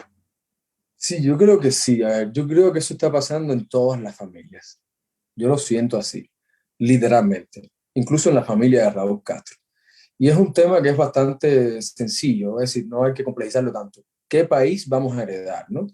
Y es un tema de que, bueno, que al final toda esta situación está así por negarse al diálogo con las nuevas generaciones o, con, o por, es decir, subir la parada, ¿no? Y la generación de nuestros padres, ya mi padre hoy literalmente cumple 60 años, entonces, de verdad ellos creen que van a liderar, es decir, ese sistema va a continuar tantos años más, todo el mundo sabe, ellos mismos saben. Lo que pasa es que ellos están esperando que mueran todos esos dinosaurios, que ¿cuántos dinosaurios son? Cuatro, es decir, con esta mano, o no sé, con las dos manos a mí me sobran dedos para contar dinosaurios ya. Dinosaurios digo ya literalmente que ponen los ancianos mayores, que tienen los nonagenarios. Es decir, Raúl Castro, Machado Ventura, Ramiro Valdés, Guillermo García, ¿no? Es como, son gente que ya tienen más de 90 años, creo, en los casos de ellos cuatro, que son como esa generación histórica que fueron de la sierra y de Granma y de todas esas cosas. Y entonces, yo estoy, vaya, es una cosa que sé, que toda esa gente lo que está esperando que se mueran esas figuras para repartirse todo eso. Y aquello me parece como me parece muy cobarde en primer lugar, ¿no? Desde la generación de los que están empoderados ahora por debajo, ¿no? Es decir, de los Luis Alberto, de los Carlos Arturo, mi padre, de los Guille, de esa gente y de los que sean contemporáneos, que no, yo no sé ni quiénes son, me parece una cosa extremadamente cobarde que por guardarle supuestamente libertad, que no es respeto ni es nada, es cobardía, porque no se respeta a sí mismo, a guardarle esa forma a estos jefes, qué sé yo, a arremeter contra un pueblo desarmado, en crisis, en el peor momento de su historia reciente, no sé, porque al principio de la revolución me imagino que haya sido mega violento también todo, y en los 90 yo era un niño, pero es como una cosa que ya está bueno ya, ¿no? Entonces, y es tristísimo que no vean, porque claro, Luis Alberto está obnubilado en su poder, no camina como yo conversaba con amigos, no camina por una acera desde que se empató con Débora, es decir, por unas aceras, no ha ido a un agromercado o ha ido a recoger los mandados desde, qué sé yo, desde ese tiempo, los finales de los 80, principios de los 90. Y el Guille tampoco, pero, o es decir, menos que Luis Alberto. Pero mi papá, aquí con mi papá, y que siga creyendo eso, porque Raúl Castro, por favor, él no camina por una acera, pues esa gente vive en la verdadera burguesía que ellos combatieron, ¿no? Se convirtieron en eso. Pero, y están nubilados en su poder completamente ciegos. Entonces, y ya la sociedad civil le ha dado todas las oportunidades posibles y las imposibles de diálogo y de todo. Entonces, lo que han hecho es subir la parada violentamente y arreciar, ¿no? La represión. Entonces, pero bueno, yo sé que eso es lo que está esperando toda esa generación, ¿no? De que se mueran, se acaban de morir todos esos dinosaurios. Y sí conozco gente como que, yo conozco, por ejemplo, hay un amigo que ve mis historias, una persona que yo conozco que tiene mi edad, quizás 2 años más, quizás 2 años menos. Y su padre es un coronel o un general de policía. Yo ni sabía que él era hijo de una persona con tanto poder. Y él ve mis historias siempre, probablemente esté viendo este video. Ese muchacho no ha dado ni un like, y es una persona que vive en Estados Unidos. Entonces, y yo estoy seguro que además piensa como yo, completamente, que está completamente convencido, sabe cuál es la realidad. No es que es una cosa, y su mujer incluso se proyecta, es decir, yo no sé cómo será el interior de su familia. Te digo, no conozco a su padre, nunca lo he visto. Si me enseñan una foto, no sé ni quién es. Pero sé que es alguien con tremendo perro poder en la policía. ¿Sabes? Entonces, y que por ejemplo, yo ese video que yo hice ese día también era un poco porque para abrir esa puerta de que gente que son como yo, de alguna manera, que saben lo que hay, también pudieran proyectarse y decir, oye, mira, también hicieran algo parecido, qué sé yo, o por lo menos abrir esa puerta, ¿no? Pero también ver que es demasiado el miedo, que ese muchacho, por ejemplo, este mismo ejemplo que te digo, este muchacho, veme todas mis historias y se mantiene como al tanto, pero la gente tiene miedo, yo lo entiendo, ¿eh? Miedo y también supongo que en algunos casos los pocos privilegios, los muchos privilegios que tengan, de los que disfruten, no todas las personas están dispuestas a renunciar Pero a vivir con esos miedo no es privilegios. un privilegio, eso también hay No, un tema no, ahí de no digo inteligencia ahí que yo creo que no, no, porque no, al pero no final digo estás el guardando tus miedo. privilegios, pero estás viviendo con miedo, entonces es como, es muy heavy, ¿no? Es como, yo siento que el miedo es peor que tener todos esos privilegios, es como, hay un tema ahí, bueno, por lo menos eso, así lo veo yo entiendo también, pero en serio, son tantos los privilegios también, es como, no sé, es un tema de que yo pienso que es miedo también a represalias y a eso, ¿no? Al final es como, es un tema complejo, salir del closet, ¿no? Ujú. Sí, creo que es mucho más complicado también para este tipo de familias, ¿no? O Sí, sea, por aquí supuesto, por supuesto. No, y los lazos de afecto. A mí, por ejemplo, yo pasa, no, claro, yo no por soy ahí. como que haya tenido una relación así como súper familiar con mi padre. No lo puedo decir, que yo sé que hay gente que sí las ha tenido, ¿no? En mi caso no ha sido así, no ha sido como, no ha sido esa figura paterna que yo amo, que mi papá de pinga tengo que contar con él, no. En mi caso no ha sido así, pero yo sé que mucha gente sí, y que tienen miedo de perder, o con su mamá, o su papá, o su tía, o su abuela, o whatever, que tienen miedo también de perder esos lazos familiares, ¿no? Y eso también lo puedo entender y verlo desde ese lugar. ¿No? Y es probablemente la A situación mí de tu prima, o una sea, a lo cosa que a mí me mejor motivó y que yo lo vi en un momento que me inspiró, es la palabra, ¿no? Que me sentí, que fue un texto de Tania hablando de su padre y de cómo su padre la llevó en un momento a una entrevista de la seguridad del Estado. Cuando yo vi ese texto fue una cosa como... Y el papá de Mariana se lo tomó muy mal, porque bueno, la figura, tienen como respeto, no sé qué. Incluso yo compartiendo con ellos, que ellos hablaron de eso y cómo reaccionó la familia de mi esposa con eso. Yo ni siquiera discutí, porque es como tampoco voy a ponerme a discutir con mi suegro por eso, pero cuando lo vi dije, coño, es que esto mismo me ha pasado a mí, ¿sabes? Como lo mismo. Pero que Tania lo expusiera, claro, también es su manera de desnudarse ella, pero para desnudar a la dictadura, ¿no? Para desnudar a todos esos procesos que pasan. Y por eso es genial esto de que esta, esta serie que están haciendo con los hijos de papá, como los hijos de los disidentes, todo esto, porque toda esta información que la gente puede entender y estudiar y empatizar más con lo que sucede realmente, ¿no? Y también ayudar a tumbar muchos mitos que se han construido que no ayudan a la realidad, porque son globos que se inflan que no dejan ver la realidad cómo funciona, ¿no?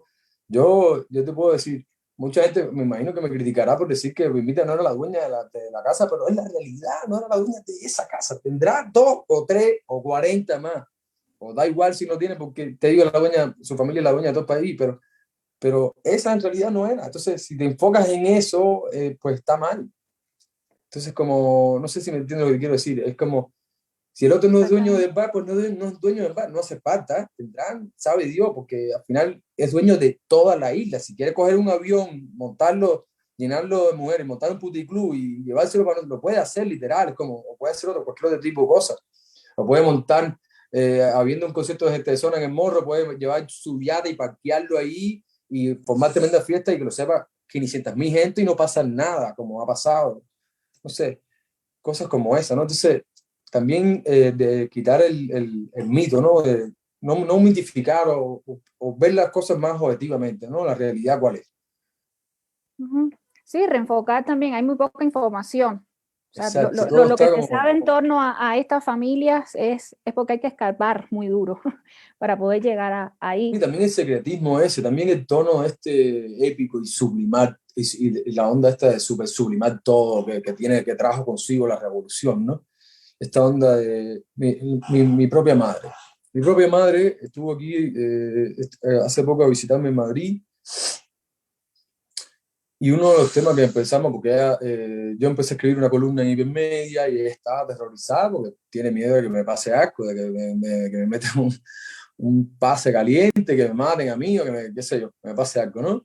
obviamente a Allende de que a Cuba, si regreso, o qué sé yo, preso de directo, o no sé, ella tiene terror a eso, ¿no? Y entonces ella estaba como siempre preocupada y muy nerviosa. Y en un momento hablamos de otra gente de la familia del cual yo sospechaba que fuera como un tipo que trabaje por parte de una familia mía, por parte de padre, pero lejana, y que vive en Estados Unidos. Y yo le comentaba que yo sospechaba que esa gente podía pertenecer como a eso, y que fuera una fachada en plan, y que viven en Estados Unidos, pero al final están respondiendo a los intereses de esta gente que supuestamente se piden las cabezas, ¿no? Y no es Ujú, mi tío Gustavo, obviamente, es otra persona.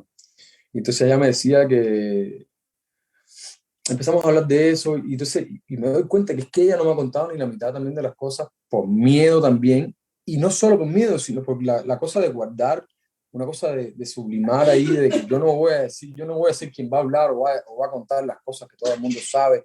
Y hay mucha de esa generación también que tiene esto, esa onda, no sé, medio de sublimar esa onda, o de no, yo no voy a revelar las cosas que yo sé, o, no sé, que a mí me parece tachea incluso, y me da tremendo pena y tremendo dolor con esa generación, que también son la gente que sí nació y vivió el mito ese, ¿no? De la utopía revolucionaria. Yo siento que mi generación también es privilegiada en ese sentido, porque yo siendo un niño me enfrenté a la crisis más grande de ese país y lo tenía como más claro, ¿no? Es decir, si Fidel es jefe del país, aquí se va la luz de 6 de la tarde y yo me tengo que dormir lleno de mosquitos, con tremendo perro calor en el verano, y se va la luz 3 veces a la semana, pues bueno, Fidel es el culpable, es como literal, ¿no?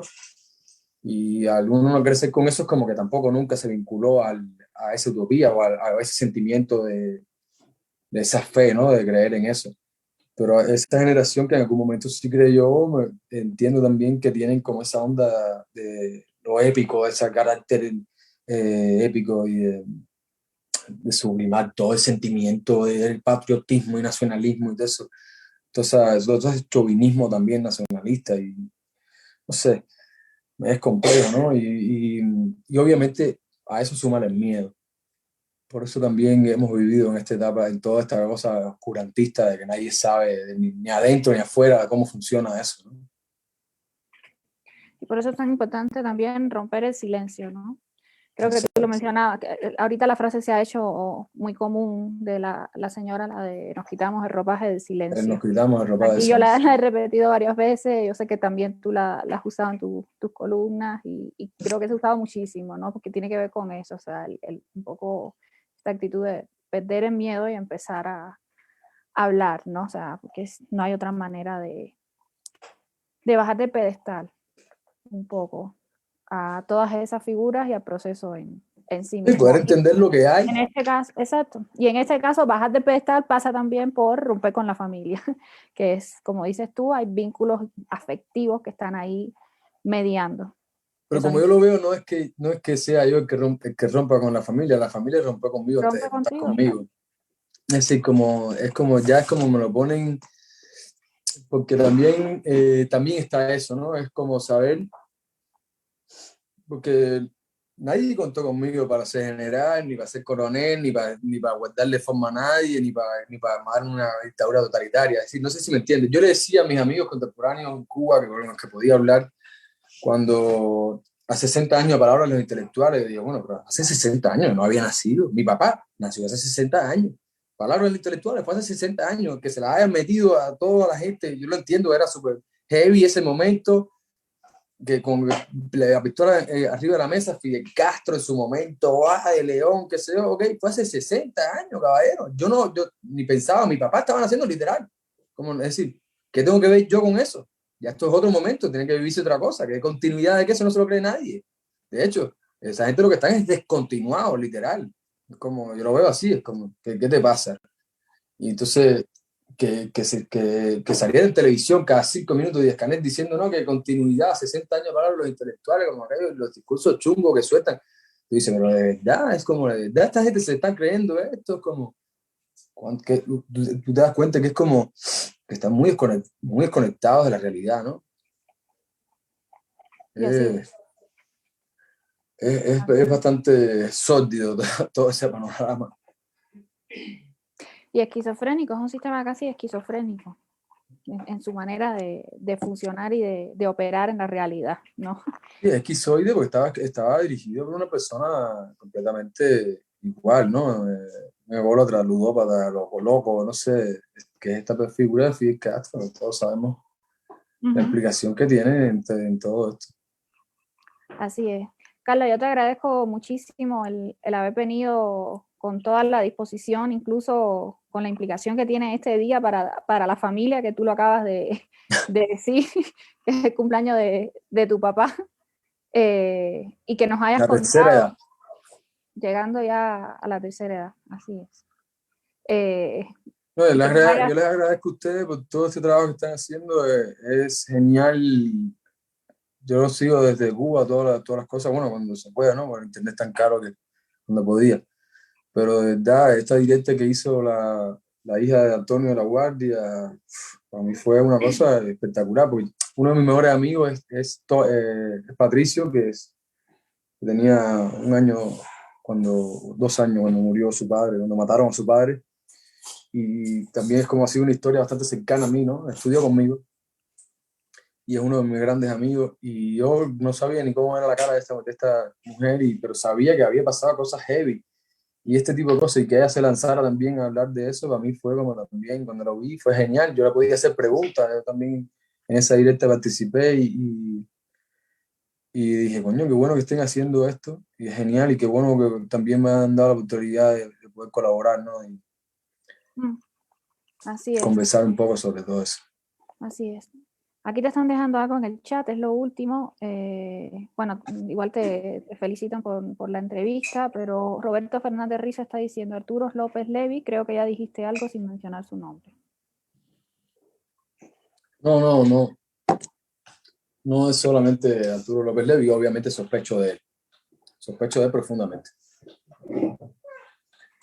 Pero, Bueno, te agradezco de nuevo muchísimo, igual le agradezco a todas las personas que nos han estado acompañando y que han estado participando y contribuyendo también a hacer más dinámica la entrevista y ayudando a ese proceso de escarbar y de sedimentar todo lo que hay que hacer con Cuba. Así que muchísimas gracias a ti, Carlos, y muchísimas gracias a todas las personas que nos han bueno, gracias acompañado a en otra ti, a edición. Instar y bueno, a Tania y a todas las personas que preguntaron también en el chat y que atendieron. Hasta luego, muchas gracias.